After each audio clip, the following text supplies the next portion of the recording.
Estamos en CGN Noticias, Radio y Televisión, en el espacio Frente a Frente, un diálogo con la ciudadanía. Hoy contamos con la presencia del maestro politólogo Juan Pablo Volpi, quien va a dirigirse a la audiencia. Muy buenos días, Juan Pablo, bienvenido a Frente, un diálogo con la ciudadanía.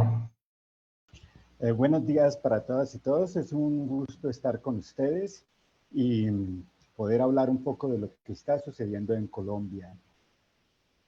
Pues, no sé cómo quiere que comencemos, si hacen ustedes algunas preguntas o quieren una primera intervención. Ya. Juan Pablo, gracias. Te saluda Richard Sellán. Gracias por atender nuestra petición de una entrevista para conversar sobre la situación social, económica, política, social, justamente a partir de este gran paro nacional que diferentes organizaciones sociales de pueblos originarios, de campesinos, de trabajadores, de estudiantes, pobladores, pues empezaron el 28 de abril y hasta ahora continúan particularmente en Cali con lo que se ha denominado en una barriada Puerto Resistencia. Entonces, en este sentido, pues en el Ecuador hay mucha expectativa de conocer qué pasa realmente en Colombia, cuáles son los factores que están desencadenando esta gran movilización social en Colombia y que ha motivado, por otra parte, de acuerdo a los informes internacionales de prensa, de televisión, una gran represión por parte del gobierno presidido por Iván Duque. Bienvenido, Juan Pablo, y te escuchamos. Bueno, buenos días para todos y todas de nuevo. Voy a hacer una pequeña síntesis de un poco la historia de Colombia, pero muy corta. Somos un país que desde la independencia ha tenido, desde 1810 ha tenido al menos 33 guerras, dos de las cuales han sido bastante prolongadas. Y es sobre todo la última, que es una guerra de insurgencia de liberación nacional, como se llamó, que ha tenido bastantes secuelas frente a un modelo económico en toda su historia excluyente, ya sea en sus diferentes configuraciones del Estado capitalista.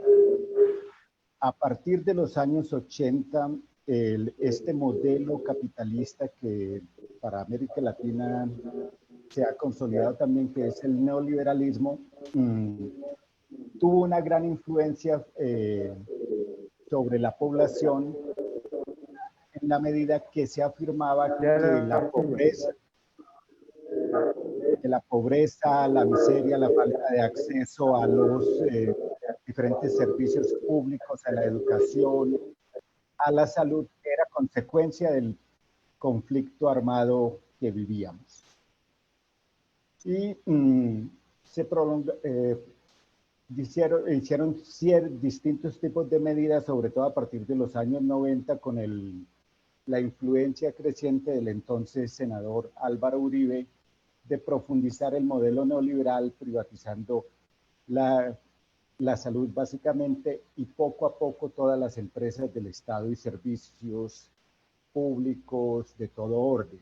Al mismo tiempo se profundizó un modelo que negaba la industrialización para el país y también el papel de la agricultura. Se volvió un modelo extractivista de todos los recursos naturales, pero no basado en la agricultura.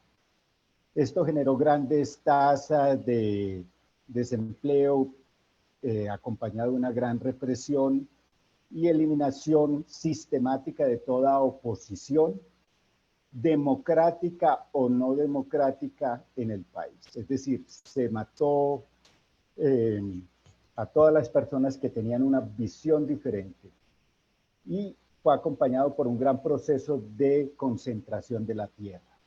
Este proceso de concentración de la tierra hace, por ejemplo, que una familia en Colombia, o el señor Uribe y sus allegados, tengan 10 millones de hectáreas en su propiedad, distribuidos bajo empresas, diferentes fachadas. decir, una alta concentración de la tierra, un desplazamiento forzado de la población campesina de casi 6 millones de personas desde los años 90 acá. Es quizás el número de desplazados internos más grande en el mundo, más grande que en países que han tenido guerra abierta, como Siria o cualquier otra parte del mundo. Y la negación de oportunidades a grandes sectores de la población. Esto se fue condensando porque las promesas de bienestar del modelo neoliberal nunca se han hecho patentes, sino se ha profundizado la desigualdad. En términos de desigualdad, somos el segundo país más desigual de América Latina. Estamos a la par de Brasil.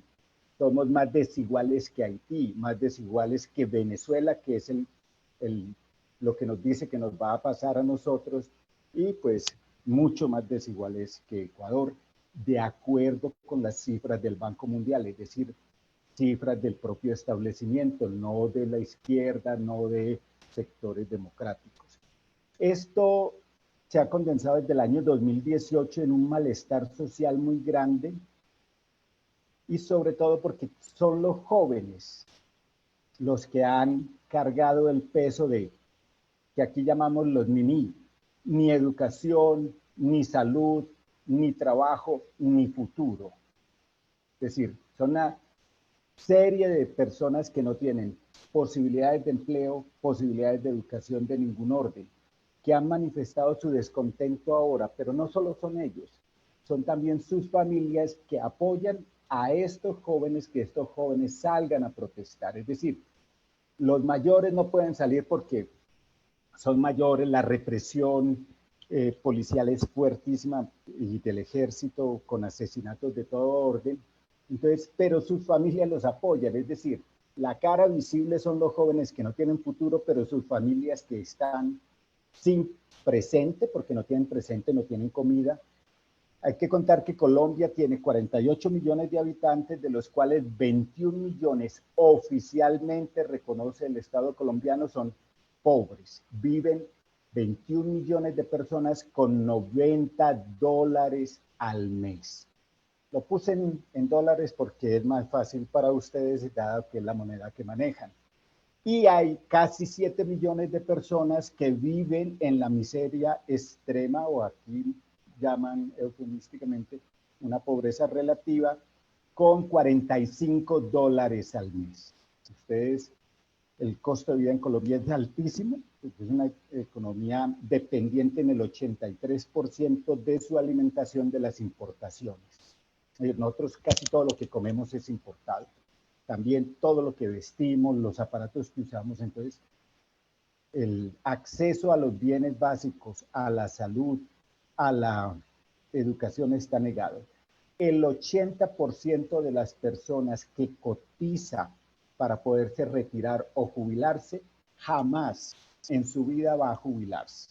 Es decir, van a tener que trabajar hasta el último día de su vida si quieren tener algo, aunque estén pagando o estén cotizando para poderse pensionar. Es decir, un sistema que tiene muchas inequidades, desigualdades, que se expresaron primero en el 2018 y en noviembre del 2019.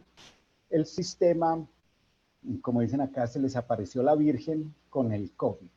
Entonces el COVID contuvo la protesta popular de diciembre del 2019, pero agravó las condiciones de las personas en extrema pobreza y envió casi a 2 millones de personas que no estaban en la pobreza, que eran entre comillas de clase media, a la pobreza.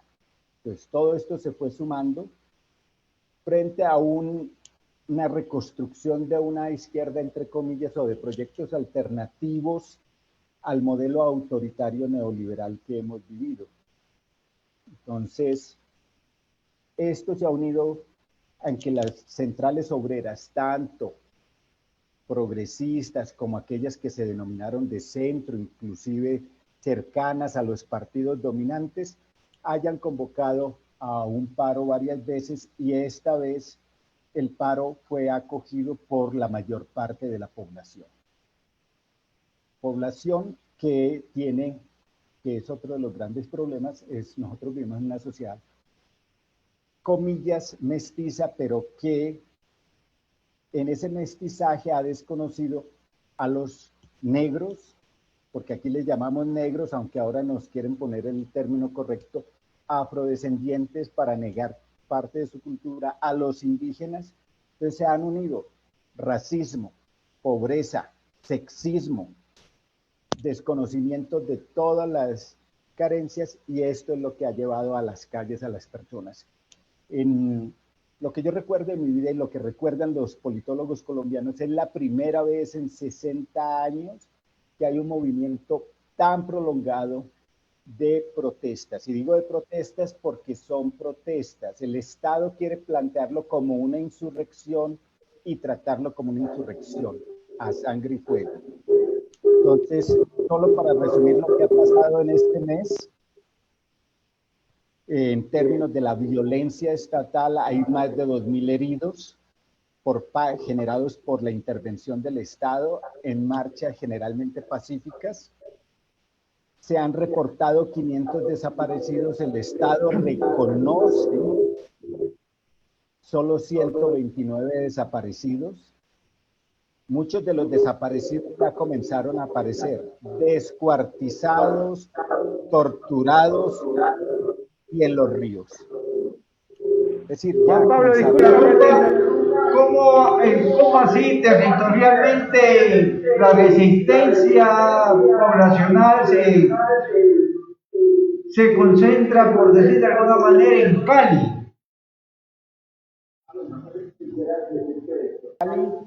El conflicto que ha vivido Colombia generalmente fue pensado como un conflicto rural y ahora es tan visible porque se ha manifestado en las ciudades.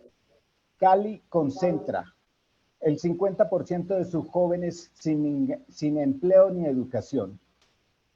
Y entonces allí, pero es una sociedad altamente permeada por el narcotráfico de una clase media que ha tenido ingresos a partir del narcotráfico y casi el 90% de su población sin ninguna oportunidad. Entonces se ha concentrado, es una sociedad con múltiples variedades, digamos, entre comillas, de etnias, razas, porque cerca está el departamento del Cauca, o a media hora, una hora, está las mayores poblados indígenas que hay en Colombia, pero también una población afrodescendiente que sistemáticamente ha sido excluida de todo y a la cual siempre se le señala de ser perezosa, no trabajadora, etcétera.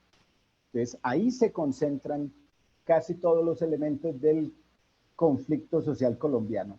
Y el Valle del Cauca, que es donde queda, es lo que nosotros llamamos una unidad administrativa departamental, que es donde queda la ciudad de Cali, ha sido el epicentro del capitalismo agroindustrial de la caña de azúcar, donde se han tenido condiciones semiesclavistas para la población que ha trabajado, los obreros de la agricultura. Y desde la colonia ha estado dominada por grandes familias terratenientes, de las cuales hoy siguen vinculadas o están vinculadas al partido de gobierno. Entonces, esto ha permitido, sin embargo, es, digamos, como la cara más visible. En Bogotá, en los barrios del sur más pobres, ayer, por ejemplo, en la manifestación de ayer, hubo 82 heridos causados por la policía, porque la gente está manifestándose no solo en una, digamos, en el centro de la ciudad como era común, sino ya en sus sectores, en diferentes partes. Medellín, que era el bastión del uribismo, es decir, de la clase dominante más recalcitrante y sanguinaria de este país, también ha salido a protestar, donde jamás se pensó que cercanamente hubiese sido posible. Es decir, tenemos varios lugares, hoy aparece acá, pero el más emblemático sigue siendo Cali. Pero si ustedes, no sé si han logrado ver las noticias, en el valle donde está Cali, en Tuluá hubo disturbios, en Buga, que es otra población así, porque es donde se ha concentrado o es la expresión de todas las desigualdades, desigualdad en tenencia de la tierra, desigualdad en no acceso a los servicios públicos, desigualdad en no acceso a la salud, a la educación, etcétera. Pero quería... Permíteme, tiene que ver con la violencia paramilitar, la violencia de guerrilleros que no se sumaron al acuerdo de paz, y por otro lado el incumplimiento del gobierno de Duque también con los acuerdos de paz con la FARC. Es parte de todo este conflicto que hay en Colombia actualmente. ¿Se puede considerar así? Mira, hay que distinguir varias cosas. Este es digamos, una protesta social agravada porque el Estado colombiano no solo no quiere cumplir los acuerdos de paz, sino que los está destruyendo sistemáticamente. Al asesinar van más de 200 excombatientes de uno de los grupos guerrilleros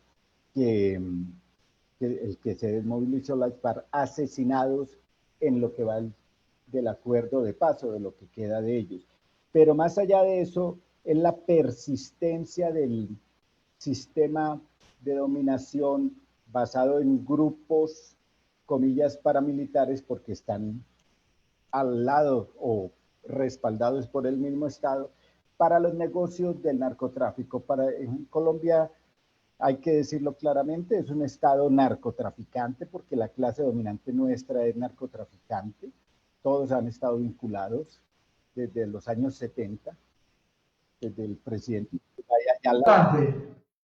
¿Y estas movilizaciones durarán algún tiempo o usted cree que en cualquier momento se va a llegar a algún acuerdo?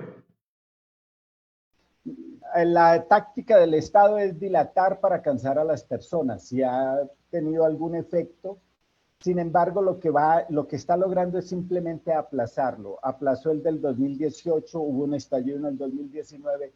La próxima vez, si logra, digamos, no resolver ahora como lo está haciendo, dilatando, va a ser en 6 meses o en un año otro estallido social que va a ser en sí violento, porque es que, o como dice la población, es que aquí solo a las malas nos escuchamos. Lo dice la mayor parte de la gente. Si no salimos a bloquear las vías, la entrada de las fábricas, el transporte de alimentos, todo, no pasa nada. Sistemáticamente, para el paro del 2018, lo que se está pidiendo hoy fue lo que se pidió en el 2018-2019. El Estado dijo que iba a hacer algunas concesiones, no las hizo. Pero quiero resaltar una cosa que está sucediendo y que es más diciente, es que la población ha comenzado a realizar sus propios proyectos de vida porque ya no está esperando nada del Estado. Y lo que se espera del Estado... También, bastantes jóvenes han sido asesinados y no encuentran sus cuerpos. Sí, en esta última protesta, el número no oficial, el oficial son 43 muertos, el no oficial son 65 hasta el día de ayer, porque todos los días va cambiando. Más de 50 personas con pérdida de uno de sus ojos al menos. Más de 28 agresiones sexuales a mujeres que han estado protestando, jóvenes, mujeres, adultas, de todo orden. Más de 2.000 heridos de todo tipo de orden. Y esto simplemente es solo lo que se suma a la violencia sistemática que ha habido y está simplemente logrando que, si no se empiezan a dar soluciones y a dar un viraje en el modelo de neoliberal hacia un modelo, digamos, más, o por lo menos que subsidie o dé alguna salida a la población, no va sino a postergar un estallido social que va a ser en sí más violento que este. No porque la población lo quiera, sino porque el Estado responde violentamente a las demandas que son legítimas. Por todas estas apreciaciones y análisis sobre la situación en Colombia, el hermano país en el norte del Ecuador, por analizar justamente los diversos elementos que están haciendo que haya un gran conflicto social en Colombia. Gracias, Juan Pablo, otra vez. Abrazos fraternos. por tu intervención. Gracias por invitar y gracias por la solidaridad con el pueblo colombiano. Hasta pronto. Juan Pablo, gracias. Ya volvemos. Ya volvemos.